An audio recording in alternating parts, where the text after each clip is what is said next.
एक समय की बात है। प्रीतनगर के राजा सोनभद्र एक दिन शिकार खेलने के लिए जंगल में गए।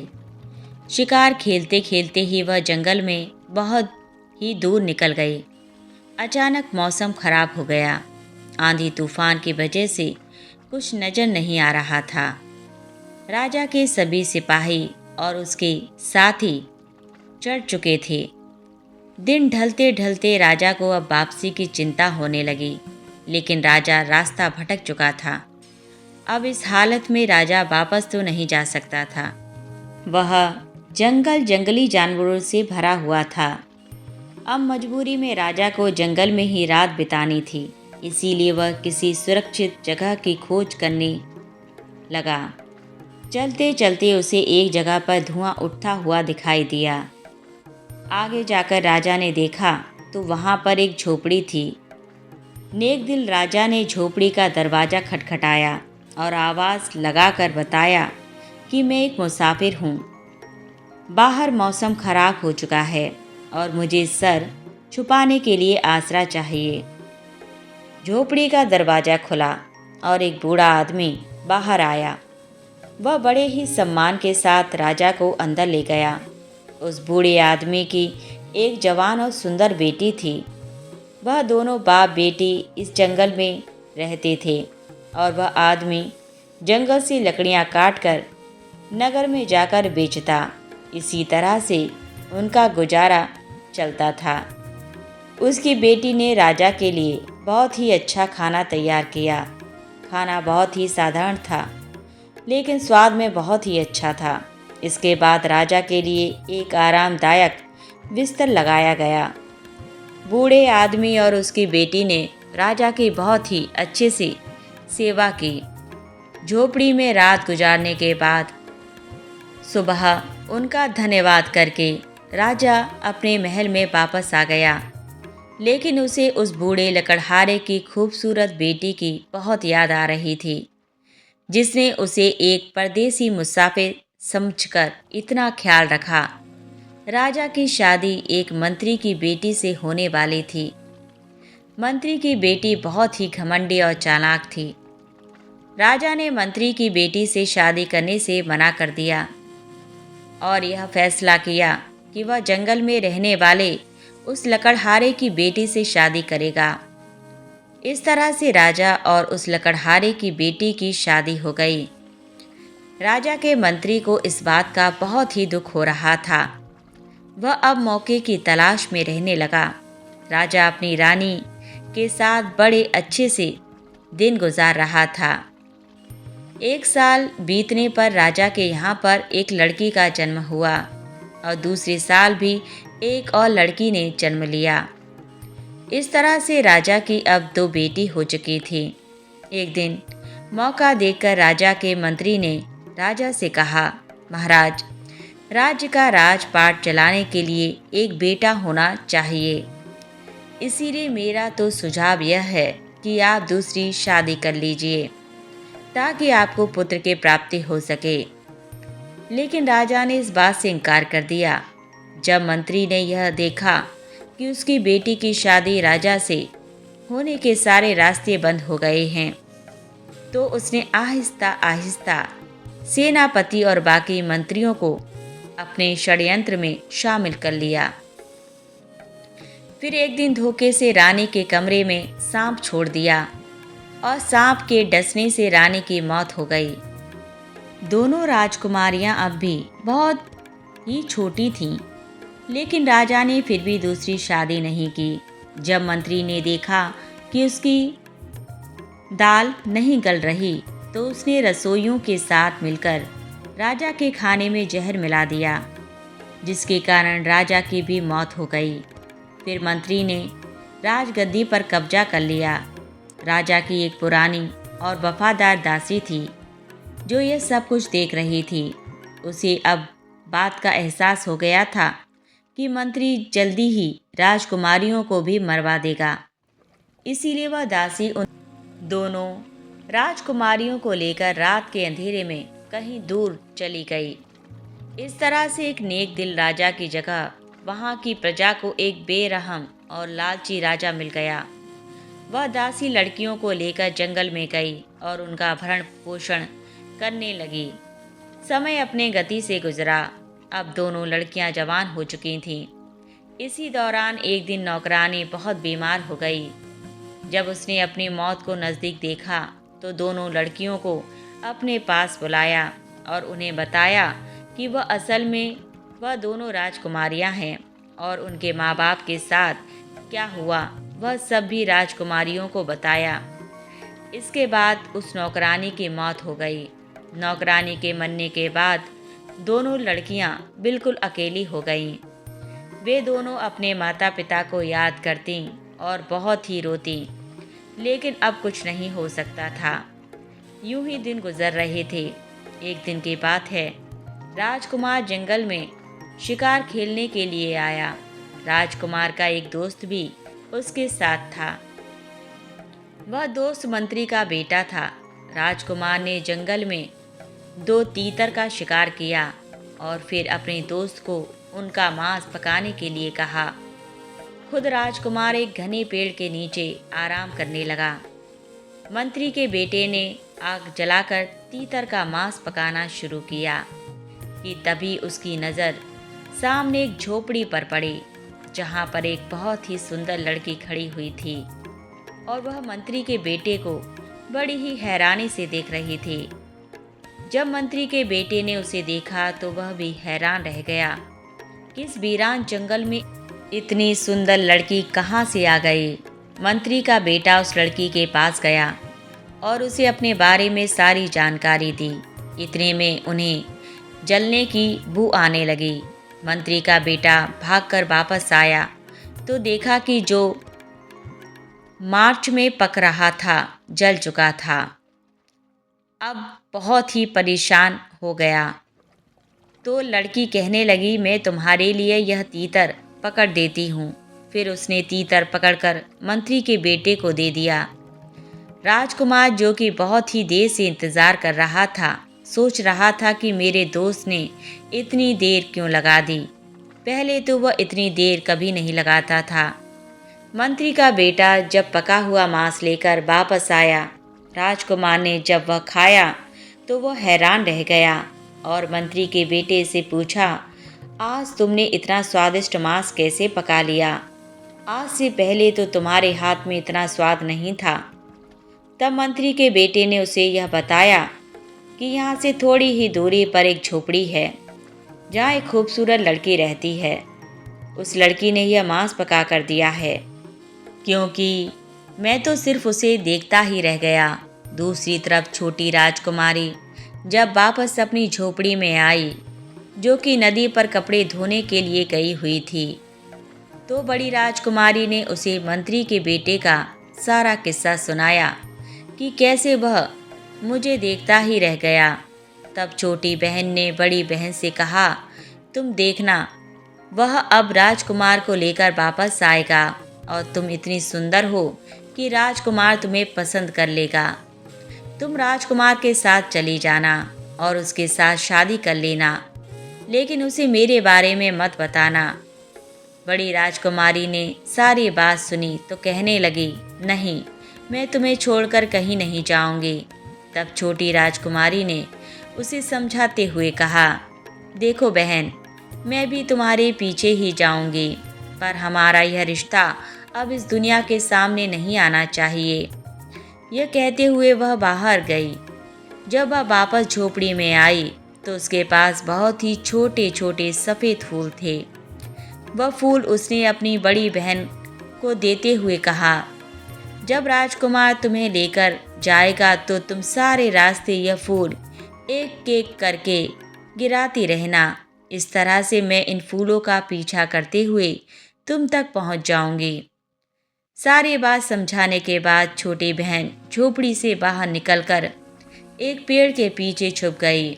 इतने में राजकुमार मंत्री के बेटे के साथ वहां पर आ गया।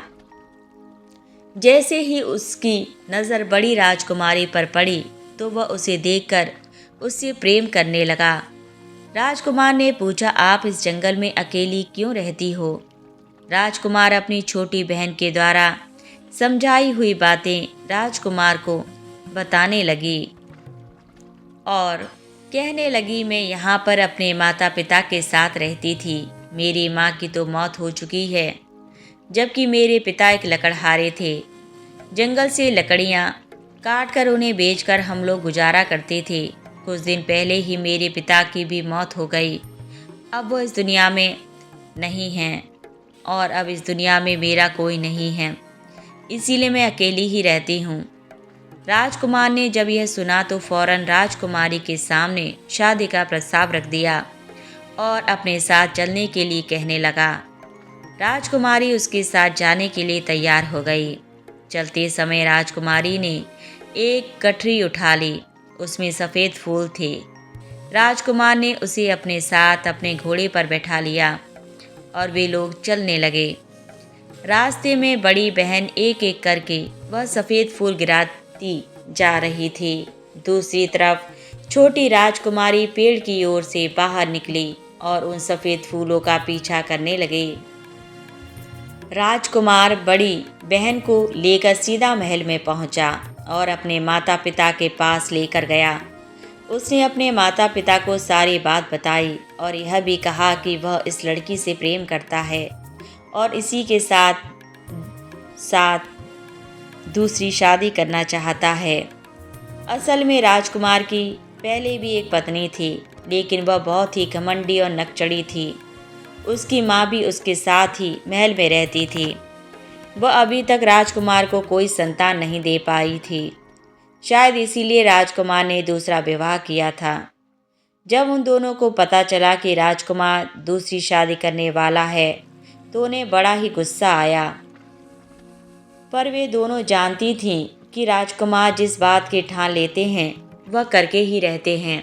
इसीलिए उसने शादी के लिए बनावटी खुशी का इजहार किया और कहने लगी, कितनी खुशी की बात है कि राजकुमार की एक बार फिर से शादी होगी और हम दोनों तो सौतन नहीं बल्कि बहनें बनकर रहेंगे। जब राजकुमार की पहली पत्नी ने शादी पर कोई एतराज़ नहीं किया तो बाकी सभी लोग भी राजी हो गए। दूसरी तरफ छोटी बहन वह फूलों का पीछा करते हुए नगर में आ चुकी थी। पूरे नगर में उत्सव का माहौल बना हुआ था।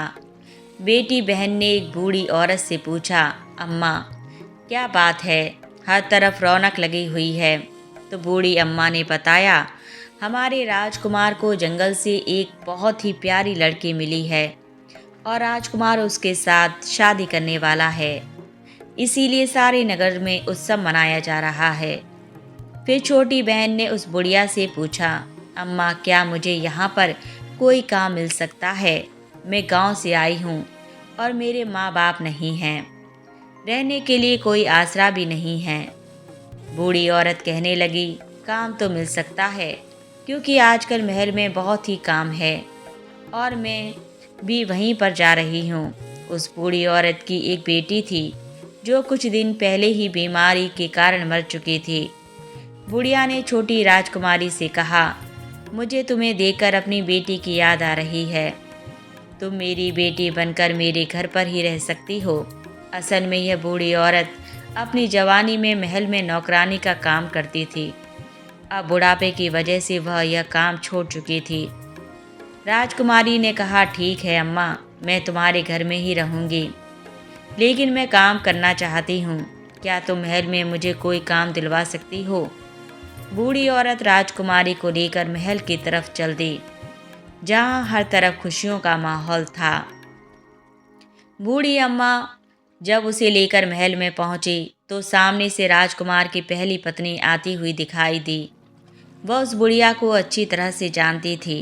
बुढ़िया ने उसे प्रणाम किया और कहने लगी, यह मेरी भांजी है और आज ही गांव से आई है।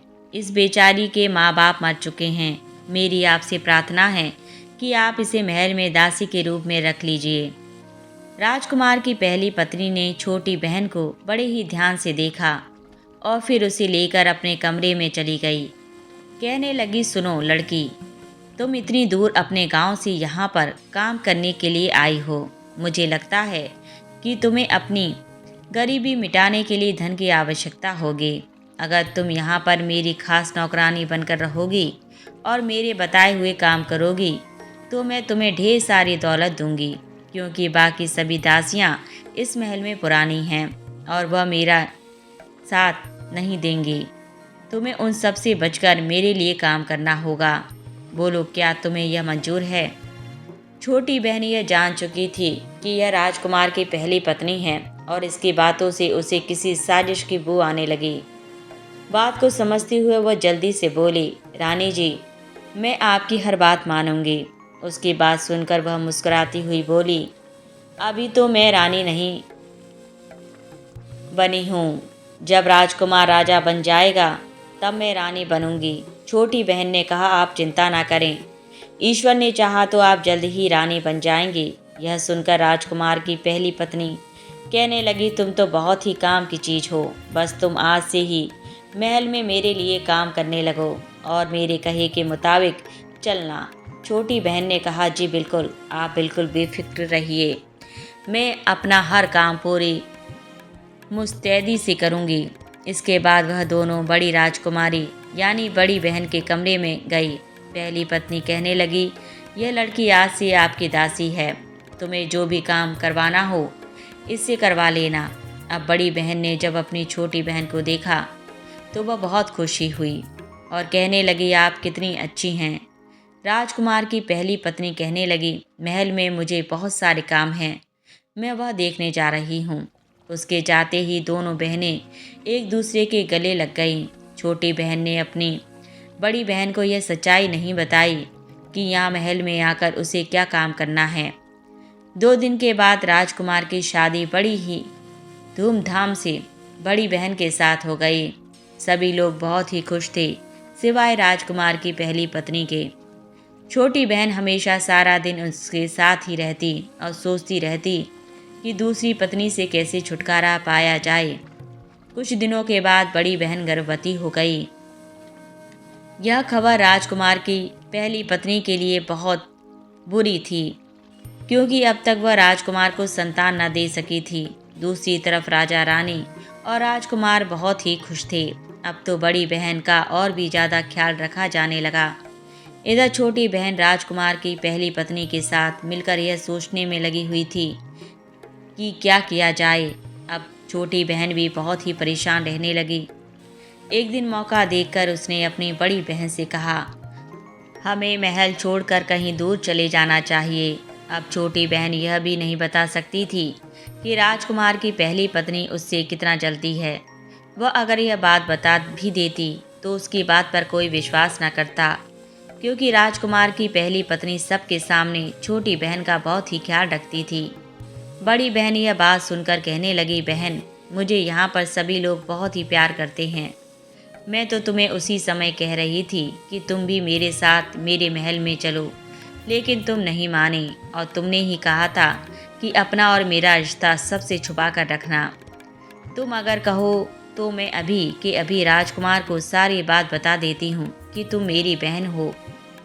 पर अक्लमंद छोटी राजकुमारी जानती थी कि अब यह इस सच्चाई को बताने से सभी लोग उन्हें झूठा ही समझेंगे, सोचेंगे कि हमने जानबूझकर अपना यह रिश्ता छुपाया, और यह भी हो सकता है कि वे लोग हम दोनों बहनों को षड्यंत्रकारी या जासूस समझेंगे। ये सब विचार करके बाद छोटी बहन ने बड़ी बहन से कहा, नहीं, तुम अभी किसी को मत बताना।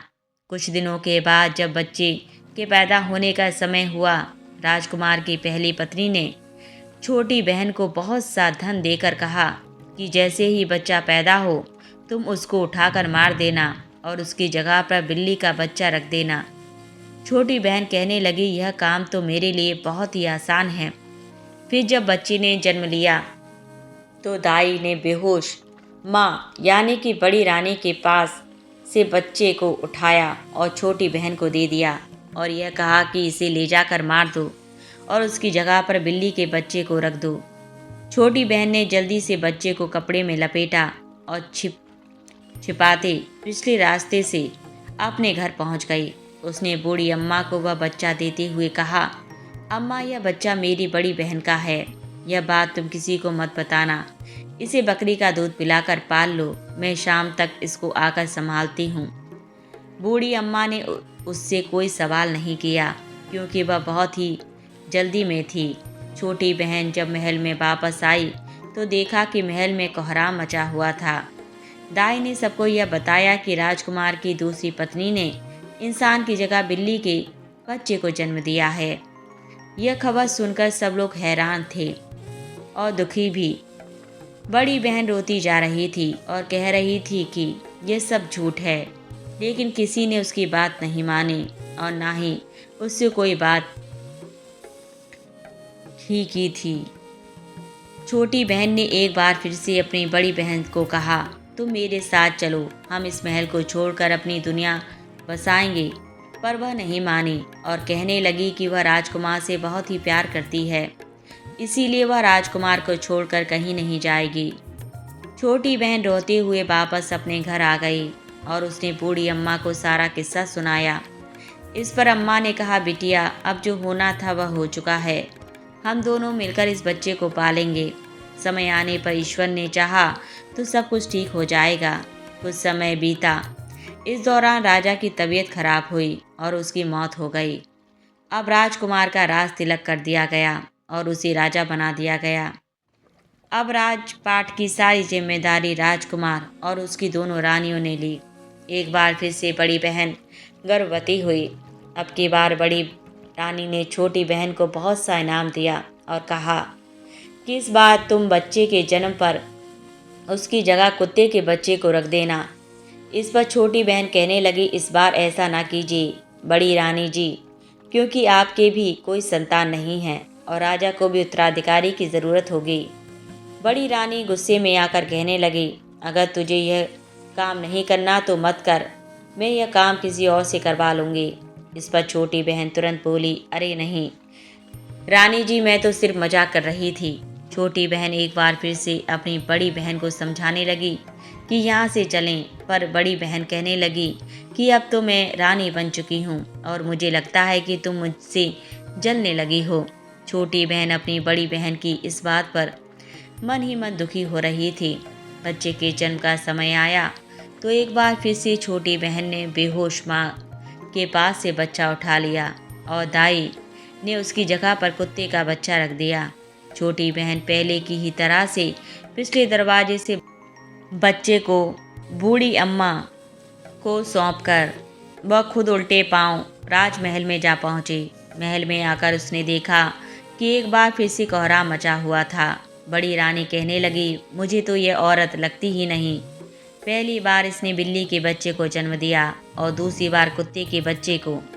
मैं तो कहती हूँ कि इसे कारागार में डाल दिया जाए, वरना अगले साल न जाने यह क्या पैदा करेगी।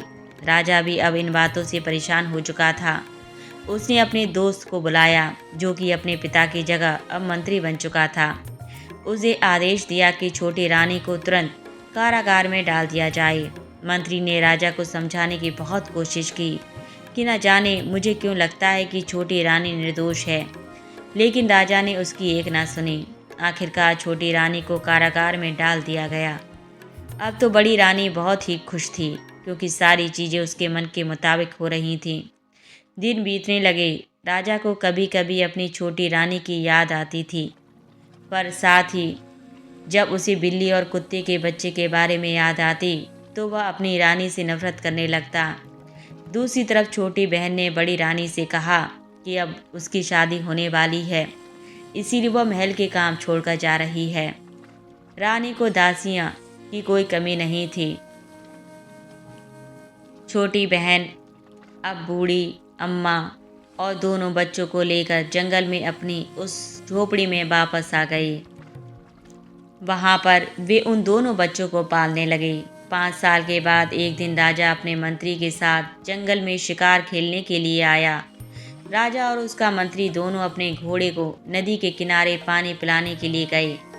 अभी वह पानी पी ही रहे थे कि क्या देखते हैं कि वहाँ पर बड़े ही सुंदर 2 बच्चे आए, जिनके पास लकड़ी के घोड़े थे। आते ही वे दोनों बच्चे अपने लकड़ी के घोड़े को पानी पिलाने लगे और साथ में वह एक गाना भी गा रहे थे, काठ का घोड़ा लोहे की लगाम, चल पानी पी ले मेरे गुलाम राजा को यह सब देखकर बड़ी ही हैरानी हुई और वह उनके पास गया।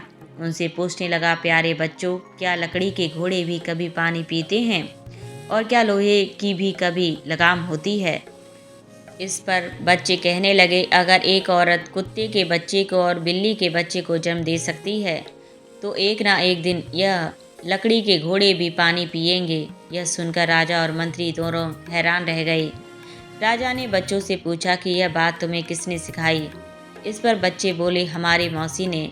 राजा ने कहा, बच्चों, मुझे अपनी मौसी के पास ले चलो। बच्चे राजा और मंत्री को उसी झोपड़ी पर ले आए जहाँ कुछ सालों पहले राजा आया था और बड़ी बहन को अपने साथ ले गया था। राजा ने जब वहाँ पर अपने महल की पुरानी दासी को देखा तो चौंक गया और पूछने लगा, लड़की, यह बच्चे कौन हैं और यह सब क्या मामला है? छोटी बहन ने राजा से कहा, आप कुछ साल पहले यहाँ से जिस लड़की को लेकर गए थे, मैं उसी लड़की की बहन हूँ। मुझे इस बात का अंदेशा था कि राजमहलों में अक्सर साजिशें की जाती हैं, षड्यंत्र रचे जाते हैं। राजा ने पूछा, तुम्हें पहले से यह अंदेशा क्यों था? वह कहने लगी, हम भी कोई साधारण लोग नहीं हैं, बल्कि हम दोनों बहनें राजकुमारियां हैं। हमारे पिता भी आपकी ही की तरह राजा थे। वह एक बार जंगल में शिकार खेलने आए थे और रास्ता भूलकर मेरे नाना के घर, जो कि एक लकड़हारे थे, उनके पास आसरा ढूंढते हुए आए। वहीं पर उनकी मुलाकात हमारी माँ से हो गई। वे दोनों एक दूसरे को पसंद करने लगे और फिर दोनों ने शादी कर ली। लेकिन महल में न सिर्फ हमारी माँ के खिलाफ षड्यंत्र रचा गया, बल्कि हमारे पिता को भी उसका शिकार होना पड़ा और इस तरह से षड्यंत्रकारियों ने हमारे माता पिता को मार डाला। हमारे महल की एक दासी हम दोनों को यहाँ पर ले आई। इसके बाद हम इस जंगल में रहने लगे। इसीलिए मैंने अपनी बहन से कहा था कि वह हमारे रिश्ते के बारे में किसी को ना बताए। अगर महल में सब कुछ ठीक ठाक चल रहा होता तो मैं कुछ ही समय के बाद सभी को सच्चाई बता देती।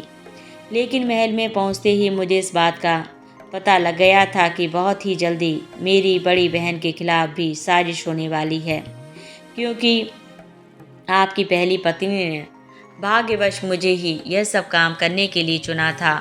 वह यह नहीं जानती थी कि जिसके साथ मिलकर और जिसके खिलाफ साजिश कर रही है वह दोनों आपस में बहनें ही हैं। इसके बाद छोटी बहन ने शुरू से लेकर आखिर तक सारी बात राजा को बताई कि किस तरह से बड़ी बहन के बच्चों को कुत्ते और बिल्ली के बच्चों में बदला गया, और यह भी बताया कि यह दोनों बच्चे कोई और नहीं बल्कि आपके ही बेटे हैं। राजा ने दोनों बेटियों को गले से लगा लिया और सभी की आंखों में आंसू बहने लगे। सारी सच्चाई जानने के बाद राजा को भयंकर गुस्सा आया और वह कहने लगा कि वह अब बड़ी रानी को नहीं छोड़ेगा। लेकिन छोटी बहन ने उसे रोक लिया और कहा कि वह छोटी रानी की अपराधी है। पहले तो आप छोटी रानी को कारागार से निकालें, उसके बाद छोटी रानी को यह अधिकार दीजिए कि वह बड़ी रानी के लिए सजा तय करे।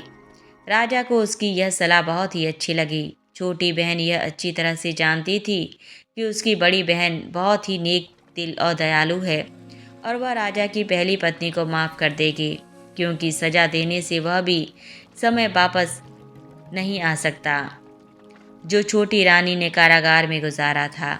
राजा ने अपने दोनों बच्चों को घोड़े पर बिठाया और फिर राजा ने मंत्री को आदेश दिया कि वह राजकुमारी को अपने घोड़े पर बिठा ले, क्योंकि राजा ने यह बात भांप ली थी कि मंत्री की नज़रों में राजकुमारी के लिए प्यार उमड़ रहा था। इसके बाद वे सभी महल में पहुंच गए तो राजा ने सबसे पहले अपनी बड़ी रानी को बेड़ियां पहना दी और खुद जाकर कारागार में छोटी रानी के सामने हाथ जोड़कर माफ़ी मांगने लगा। कहने लगा, रानी, मुझे माफ़ कर दो। मुझे सारी सच्चाई का पता चल गया है और मैं तुम्हें आज़ाद करने के लिए यहाँ पर आया हूँ। छोटी रानी को कैद से निकाला गया और बड़ी रानी को उसके सामने पेश किया गया। मंत्री ने सबके सामने एक बार फिर से सारी सच्चाई बयान की। छोटी रानी को जब उसके बच्चे और छोटी बहन मिल गई तो वह उनके गले लगकर रोने लगे और फिर राजा ने कहा, रानी, आज तुम्हें अधिकार है कि तुम बड़ी रानी को सजा दो। मगर छोटी रानी ने यह कहकर उसे माफ़ कर दिया कि गुजरा हुआ समय वापस नहीं आ सकता। और दूसरा, यह सब मेरे भाग्य में ही लिखा हुआ था, इसीलिए मैं इसे कोई सज़ा नहीं दूंगी। जब बड़ी रानी, जो कि थर थर काँप रही थी, यह बात सुनी तो रोते हुए छोटी रानी के पैरों में गिर पड़ी और कहने लगी, तुमने मुझे माफ़ करके मुझ पर बहुत बड़ा उपकार किया है। अब तो पूरे महल में उत्सव मनाने की तैयारी होने लगी। इस मौके पर मंत्री ने राजा के सामने अपनी और छोटी राजकुमारी की शादी का प्रस्ताव रखा। राजा ने मुस्कुराते हुए छोटी राजकुमारी की तरफ देखा। छोटी राजकुमारी ने शर्माते हुए नजरें झुका लीं। कुछ दिनों के बाद बड़े ही धूमधाम से मंत्री और छोटी राजकुमारी की शादी कर दी गई। इसके बाद भी सभी एक खुशनुमा जिंदगी बिताने लगे।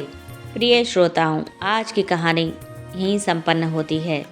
आपको हमारी ये कहानी कैसी लगी? यदि अच्छी लगी हो तो वीडियो को लाइक ज़रूर करें, और इसी प्रकार की यदि आप भविष्य में वीडियो देखना चाहते हैं तो हमारे चैनल को सब्सक्राइब अवश्य कर लें। पूरा वीडियो वॉच करने के लिए धन्यवाद।